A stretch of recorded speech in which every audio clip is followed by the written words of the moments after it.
Yun lang po kay... Okay, with the indulgence of Congressman Thank you. Flores. Sundan ko lang po. Kasi, DG, sinabi mo na persons of interest. Now, sabi mo naman, yung focus nyo is from the other project or lab.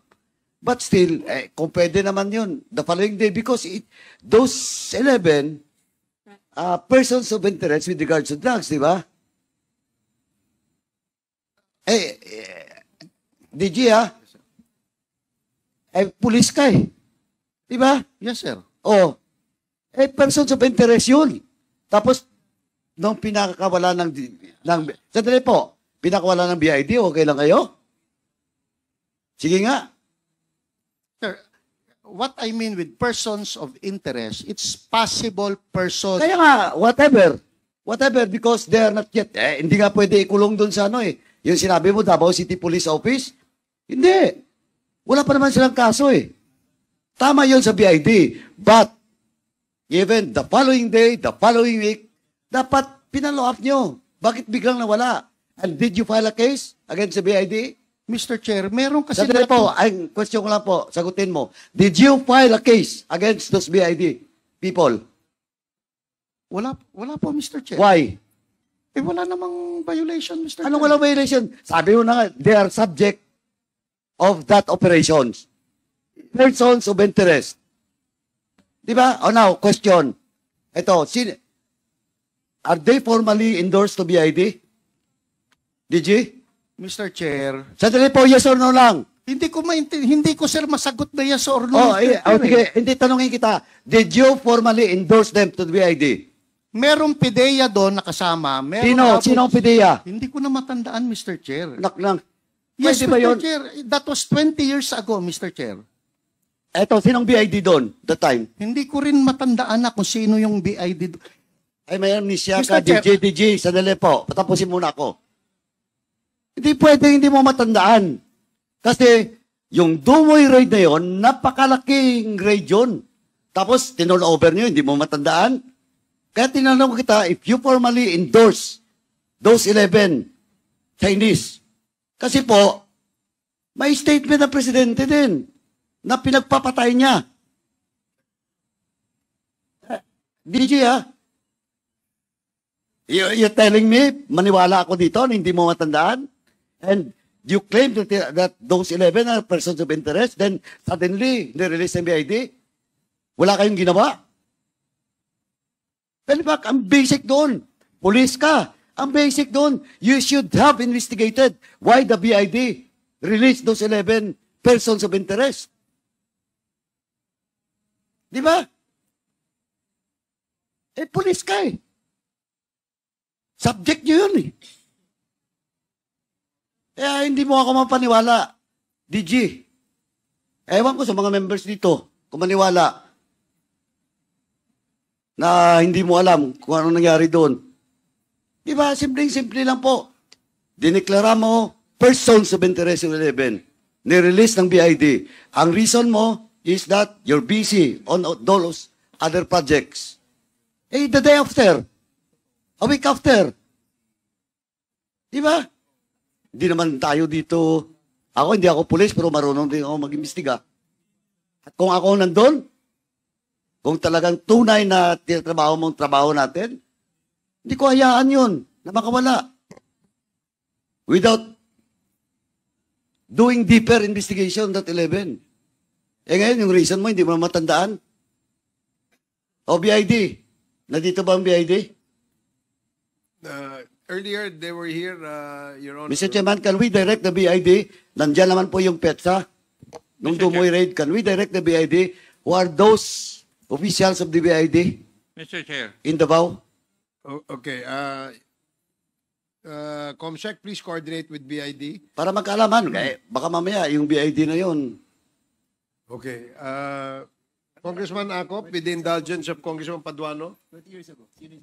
Thank you, Mr. Chairman. Mr. Chair. And the indulgence of Congressman Flores. Yes. Of course, I will lead to Sorry, Chairman Your Honor. Acop, of course. Para lang ito yung information kasi hinahanap ni Honorable Paduano kung sino ang BID noon We have here Police Superintendent Winnie Kidato who was then the BID head Hindi po ba? Good afternoon. On record na nasa akin. Good afternoon, Mr. Chair, Your Honors. I was then detailed with the Bureau of Immigration at that time. But I'm not the head, Your Honor. Oh, are you familiar with that case? Yes, Your Sir? Honor. Oh, so what happened with that 11? That was turned over to you. They were not turned over to me, Your Honor. No, to the BID, to the Bureau. Yun yung claim niya, no eh. Do you confirm that there are 11 Chinese personality that was endorsed to you? Your Honor, I was assigned in the main office of the Bureau of Immigration. So you're not familiar with that case? I'm familiar because I was called at that time by our commissioner, Commissioner Alipio Fernandez, to go to Davao. So that was on the, he called me up on the 31st of December to go to Davao. And I said, sir, I'm very sorry because I cannot buy any more tickets. The planes are already full. So may I go the following morning? So yung kinabukasan po, pumunta po ako doon. Yun po sa invitation na rin ng PNP para magkakasama-sama raw po, merong representative doon ng immigration. Kasi nandun nga po yung mga top brasses. Nandun po yung AFP, nandun po yung PNP, nandun po sa Jalaglipay, at marami pa pong iba. So, I'm representing BID at that time. Nung nadatnan ko po sila, kumpleto na po ang kanilang I arrived at around 9 o'clock in the morning, between 9 and 10, Your Honor. Kasama ko po yung mga sila Jalaglipay. Magkakasama po kami doon. Mr. Chairman, Yes, Congressman Akop, please proceed. I have here a copy of the logbook of PDEA 11, 2004. Logbook number 4061, dated January 1, 2005, at 10:35 in the morning. It's stated here, PDEA personnel left this office led by SPO3 Baltasar Carillo, with the BID personnel led by Police Superintendent Winnie Kidato, proceeded at Arlene Apartment and Torres Street, Barrio Obrero, Davao City, to follow up on clandestine laboratory and Shabu laboratory for records purposes and future reference. It was signed by SPO1 Juanito P. Tanod, Duty Desk Officer. Would this lie? Hindi totoo ito. Sir O Chair, Your gawa-gawa Honor, lang ng PDEA Region 11? that is not how I remembered it, Your Honor. Sorry. I do not know. That's why we are asking questions here. Why? Because we have documents. After po na mag-arrive po ako sa Davao, ay kasama ko po yung mga ibang mga top brass. Bumisita po kami diretso po doon sa site. Doon po sa Dumoy, sa place po kung saan nangyari yung encounter nung gabi, previous na night. Hindi po ako nakatapak doon sa Arlene Apartment. Wala pa akong napuntahan na ganon. Anyway, nung pumunta po ako doon, nandun po nagko-coordinate po ang mga immigration, mga police. Ang immigration po was led by their alien control officer o yung pinaka-chief po ng Region 11 na immigration at the time. Ako po, tumuloy po ako doon sa Dumoy. And afterwards, after that, the same afternoon, lumipad na po ako pabalik dito sa Pilipinas. Sa Manila. Sorry po.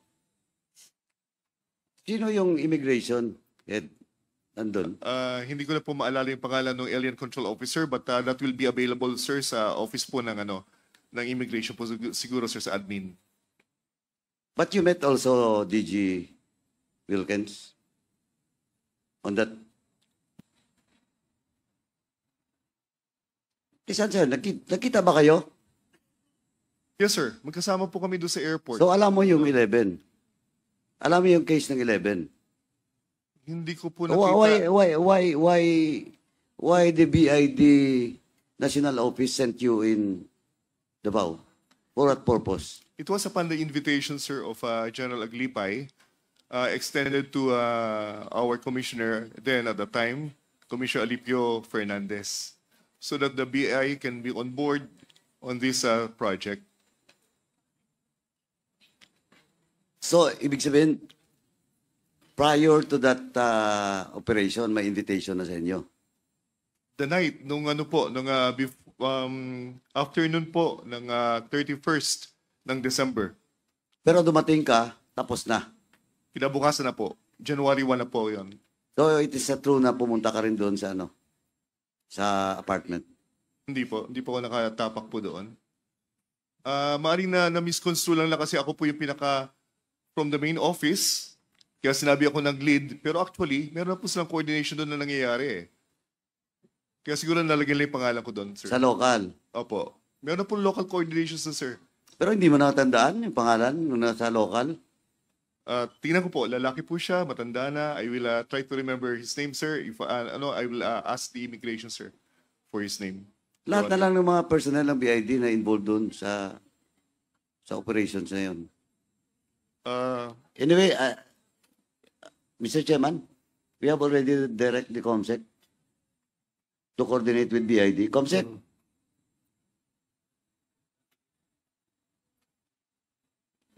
COMSEC? Yung sa BID po, please coordinate. Para makuha natin lahat ng pangalan tapos imbitahan natin the next hearing. Thank you, Chairman. Thank you, Congressman Paduano. Congressman Flores, please proceed. Thank you, Mr. Chair. DG Wilkins, sir, last na lang po, a few more questions lang about that Dumoy raid po. Di ba all 6 Chinese nationals were killed in the Dumoy laboratory? Come again, Mr. Chair. Yung 6 na Chinese nationals were killed in the Dumoy laboratory. Tama Yes, ba? Mr. Chair. I saw that picture na parang they were found in different areas of the laboratory. Correct? Come again, Mr. They Chair. were found in the different areas of the laboratory, meaning hindi sila isang room lang. Hiwa-hiwala yun. Yeah. Sa ilalim yon, sa first floor yon, Mr. Chair. Hiwa-hiwalay, di ba? Hiwa-hiwala yun, Mr. Chair. And their death was a result of nanlaban. Yes, Mr. Chair. How many firearms were recovered from that area? 3 o 4, Mr. Chair. I cannot remember. How can that be, DG, if 3 or 4 lang yung firearms tapos 6 yung pinatay na nanlaban? Paano yan? Mr. Chair, yung pinaka-dulo, kasi nagkabarilan na. Yes, sir.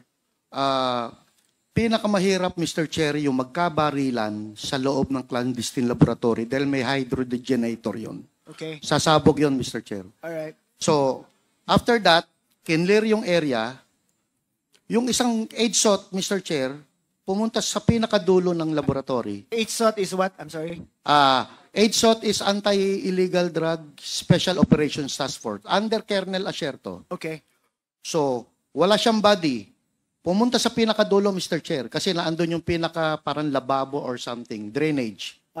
Mr. Chair, may bigla sumulpot na isang incheck doon. Talagang sinakal yung AIDSOT. That was the 6th Chinese national that was killed. Talagang yung AIDSOT na naandun, So, Mr. Chair, is walang baril yun, Mr. Chair. Unarmed but was fighting. Pero yeah. talagang, Mr. Chair, kasi yung mga tao na 6 doon, ay talagang grabe sa droga. Yung talagang, Ay. yung water pipe nila, Mr. Chair, usually water pipe, maliit lang. Yung water pipe nila, Mr. Chair, nasa nasa mineral water. Ganon sila kabigat sa droga during that time. So I just wanted that clarified because I remember na iyan nga, ilan lang yung firearms na recover and that there were more persons who died compared to the firearms that were recovered in that area. So that's why I asked about it. Yes, Mr. Chair. So again, Pidea, can we act on my request kanina na compare natin yung fingerprints based on the case file of that Alan Lim in Cavite? Yes, Mr. Chair. And can we do it as soon as possible para at least Yes, sir, we will matuldukan submit natin it. tong identity ng person na to? Ha? Yes, Mr. Chair. Okay. Thank you, Mr. Chair. Thank you, Congressman Very quick, Flores. Mr. Chair. Yes, Congresswoman Luis. Mr. Kidato, sabi niyo po kanina magkasama kayo ni DG Wilkins Villanueva sa airport. Ano pong petsa at oras ito? Paglapag po namin, nandun na po sila. So What time around, is that? it's between 9:30 and 10 o'clock. Your Honor. Would you know why nandun si DG Villanueva? Nandun po nagsama-sama po dumating kasi ma'am yung mga top brass na sinasabi po niya. Ako naman po nagre-represent ako ng Bureau of Immigration, si Congressman Alipio Fernandez.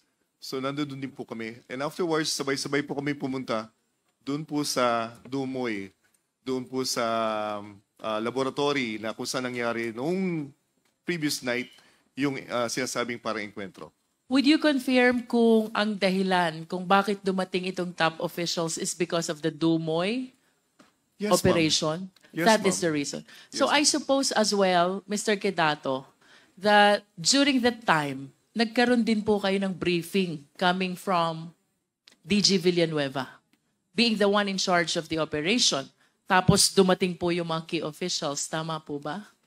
Hindi po. Nauna po kasi sila General Aglipay at iba po pong top brass. Nahuli po ako. So ang naabutan ko lang po yun, yung middle ng parang usapan kung ano nangyari nung previous night. In other words, Mr. Quedato, aside from DG Villanueva, sino pa po ang present among the key officials when you arrive at the airport? Ang naalala ko po doon, si Colonel Asherto, Wilkins, si previous na Chief of Staff, AFP, Carlos, at mas naalala ko si ma'am yung yung aking unit na PNP si General Aglipay po. Kasi siya nag-imbita po sa amin. And of course, you are aware that the reason why you were sent to Davao is because of the Dumoy operation. Tama po ba? Yes, Your Honor. Did you bother to ask for update, briefing from the PIDEA? It was happening at the time when I arrived, ma'am. They were And- doing the briefings. Was it mentioned during the briefing that there were 11 Chinese nationals who were turned over to the Bureau of Immigration? Wala po, ma'am. Wala po noon. Don't you find it- ang sabi lang po sa amin doon, ma'am, there will be another operations. Nakipag-coordinate po yung yung PIDEA with the local BI office doon sa Davao at Don't that you time. find it strange, Mr. Quedato? Na ano po, The ma'am? reason why the Bureau of Immigration, you were sent to Davao, is because there were foreign nationals who were apprehended and allegedly were turned over to the Bureau of Immigration of Davao City. Don't you find it strange na hindi po kayo in-update ni Director General Villanueva about that turned over that happened just a night ago, a day ago? Ma'am, allow me to explain, Your Honor. Nalaman ko lang po na meron pong nangyayaring mga iba pang operations. Nung nandoon na po ako doon sa Dumoy, na sinasabi nila simultaneously meron po silang ini-implement na parang check doon sa other side naman po, doon sa parang apartment. But I have not set foot over there, ma'am. Mr. Quedato, you mentioned a while ago that they conducted a briefing when you arrived. Yes, ma'am. Informal po. And I believe that this is one salient incident which transpired during that Dumoy operation. And the reason why BI is being represented during this time is because it involves foreign nationals. Tama po ba? Yes, ma'am. Ang You were informed that there were 6 killed Chinese nationals. doon po nakafocus, ma'am, yung Yes. briefing. But why were you not informed that there were 11 Chinese nationals who were turned over alive to the Bureau of Immigration? Later ko na lang po nalaman yun, ma'am, nung bandang hapon na po. From whom? Was it an official information? Yes, ma'am. From General Wilkins, Colonel Wilkins. With all due respect, I find it somewhat like a selective briefing. You were briefed about those who were killed, but you were not briefed at all officially with respect to the 11 turned over alive to the Bureau of Immigration. As I understand from the briefing that he was saying a while ago, ginawa yata po man kailang operations sa Arlene. nung kami nandoon pa yata sa Dumoy, while we were visiting Dumoy, and I had no information about that, kung ilan na nahuhuli o may hinuhuli ba, ma'am. Yun lang po. You arrive at around 9 o'clock? Is that what you said? At around between 9:30 and 10 o'clock, ma'am. 9:30 and 10 o'clock of January 1. Yes, ma'am. DG Villanueva, anong oras at petsa niyo po ba tinurn over itong 11 Chinese nationals sa Bureau of Immigration? Mr. Chair, talagang, I'm sorry, talagang hindi ko ma-remember yung doon sa Arlene apartment na after operation At because least I was focused more on the laboratory. On the kasi follow-up operation. I understand. I aside heard from you. follow-up, Mr. Chair, is nagdatingan kasi doon, yung briefing na kinakandak ko sa airport, Mr. Chair, is that ito yung kinikwento ko yung operation sa Dumoy. It's not really kung ano pa yung mga operation na andyan. Na andun yung top brass, kinuwento ko what happened. Kinuwento ko kung saan nag-umpisa, kung saan natapos. Because after that, lahat, Mr. Chair, dumiretso na kami sa Dumoy apartment. Sa Dumoy laboratory. Ngayon, merong PDEA, composite ng PDEA, Davao City Police Office, at BID na nag-follow-up operation sa Arlene apartment in which wala akong personal knowledge na dumiretso sila sa Arlene apartment. Ang ano lang is follow-up. Because I'm more focused doon sa mga VIPs na naandun na to brief them on where dito saan ang enkwentro, itong machine na to, para saan ito, because naandun lahat, Mr. Chair. Naandun si late Secretary Reyes, naandun si General Aglipay, naandun si General De Leon. If I may interrupt, I understand that from your own testimony and that of Mr. Quedato, the reason why these key officials arrive in Davao is because of the Dumoy operation. Tama po ba? Yes, Mr. Chair. Would you not agree with me that the apprehension of the 11 Chinese nationals, if not part, is a follow-through of the Dumoy operation? Yes or no? That is post-operation investigation. In other words, it's a follow-through of the Dumoy operation. Don't you find it yes, Mr. significant to include it in the briefing to the top officials who arrived for the purpose of that Dumoy operation? I was not aware of that post. I just ordered SPO for Carillo, o anuhan nyo yan, balikan nyo yan. But I was not aware during that time na magfa-follow up na pala sila during that time na nag-aasikaso ako ng mga VIPs on that following day. Are you trying to tell us, DG Villanueva, that when these key officials arrive, wala pang naa-apprehend na 11 Chinese nationals? Wala pa, Mr. Chair. Wala pa po. Ang focus ko noon is ayusin sila dahil pumunta sila not because of this Chinese na inapprehend but because of the Dumoy anti-clandestine laboratory operation. I just want to share that based on the testimony of Colonel Las Cañas, these 11 Chinese nationals were brought to him by a police officer on the night of December 31. And that is the night before the supposed arrival and briefing that you are referring to.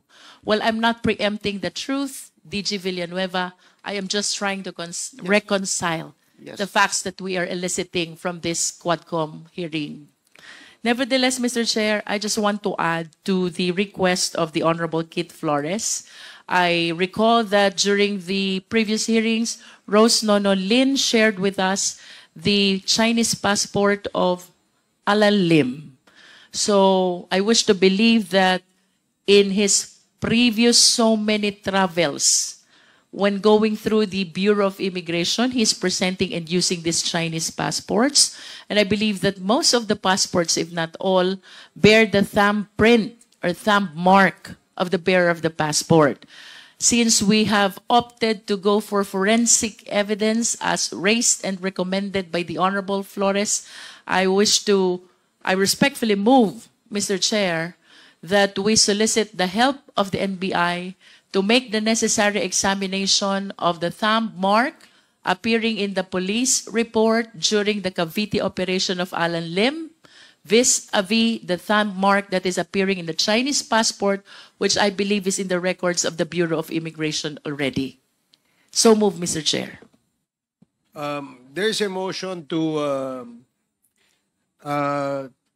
direct the NBI to examine the thumbprints of Mr.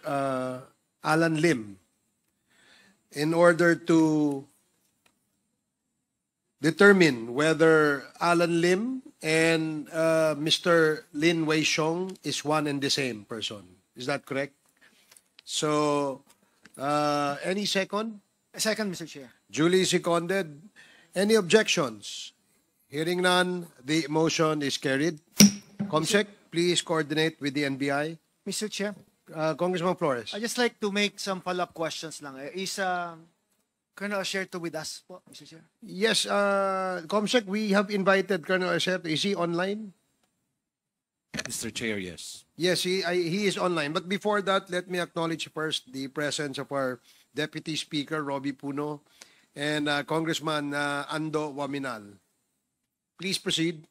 Thank you, Mr. Chair. Colonel Asherto, are you present pa?